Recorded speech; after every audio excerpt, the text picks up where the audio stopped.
নমস্কার বন্ধুরা, সুপ্রভাত। রোজই আপনাদের সাথে পুজো করি, তার ভিডিও শেয়ার করি। আজকে ভাবলাম ছাদে গেছি একটু বেলপাতা ফুল তুলতে, সেটা ভাবলাম আপনাদের সাথে একটু শেয়ার করি।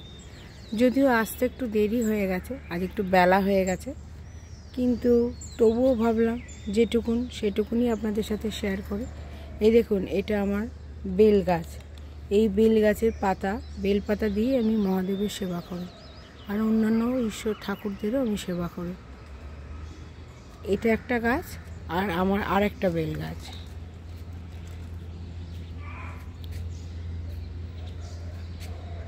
কেমন লাগলো আমার বেল গাছ আপনাদের বলবেন। আরও কিছু গাছ আছে, সেগুলো আপনাদের সাথে শেয়ার করছি, কিন্তু এখন একটু ছাদটা ভালোভাবে গোছানো নেই, একটু মিস্ত্রি কাজ হচ্ছে বলে টবগুলো সমস্ত অ্যাসেম্বল করা নেই, একটু জায়গায় জায়গায় জড়ো জড়ো করা।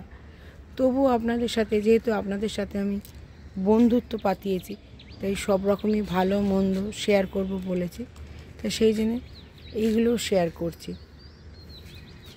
দেখুন, কিছু ফুল গাছও আছে।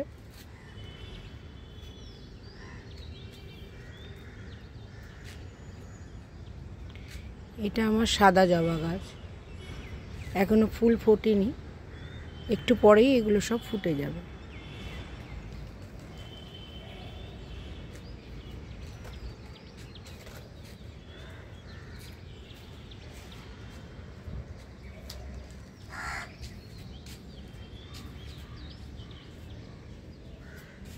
এখানে কিছু জবা গাছ আছে, ছোট ছোট কিছু গাছও আছে।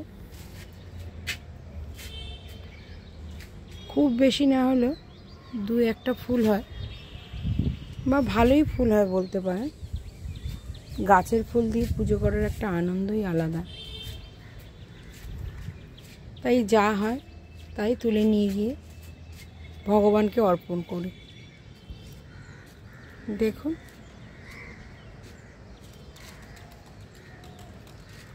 এরপরে ছাদটা যখন ভালো মতন গাছ দিয়ে সাজানো হবে, যেমন থাকে আর কি, সেরকম সুন্দরভাবে সাজানোর পরে, আর গাছে অনেক ফুল হয়, এখন হয়তো নেই খানিকটা, এছাড়াও গাছে অনেক ফুল হয়ে থাকে, জবা ফুল,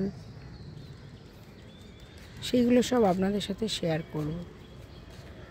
এই দেখুন, এটা আমার কামরাঙা গাছ, 12 মাস এটা কামরাঙা হয়, পড়েও আছে, অনেক হয়ে থাকে, পেকে থাকে, ঝুলে থাকে, পাখি রাখার। আর হ্যাঁ, আরেকটা জিনিস আপনাদের সাথে শেয়ার করা ছিল। দেখুন, এই ছোট্ট ছাদ বাগানে গাছে কি হয়েছে দেখুন। বেগুন,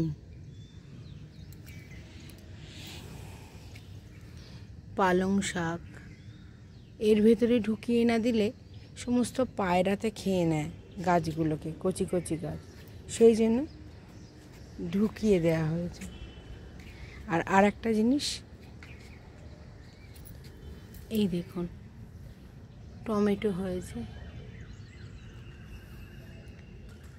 এরকমই টুকটাক কিছু না কিছু হতেই থাকে, কখনো শশা, কখনো উচ্ছে, একবার তো তরমুজও হয়েছিল, ছোট্ট তরমুজ। এটা সবেদা গাছ, এই চিকু গাছে সবেদা বা চিকু যাই বলেন তাও হয়, তবে এই গাছগুলো সব দেখভাল কিন্তু করে আমার দিদি। শশা, উচ্ছে, ছোটোখাটো কিছু না কিছু হতেই থাকে, এখন অবশ্য হয়নি, কিন্তু সারা বছর ধরে কিছু না কিছু দিদি লাগায় এবং হতেই থাকে। দেখুন, পেঁপে গাছ, এটাতেও ফল ধরে। এই আরেকটা পেঁপে গাছ, এগুলোতেও ফল ধরে, পরে আপনাদেরকে নিশ্চয়ই দেখাবো। এখন যেটুকুন পারলাম শেয়ার করলাম। টাটা, বাই বাই, ভালো থাকবেন।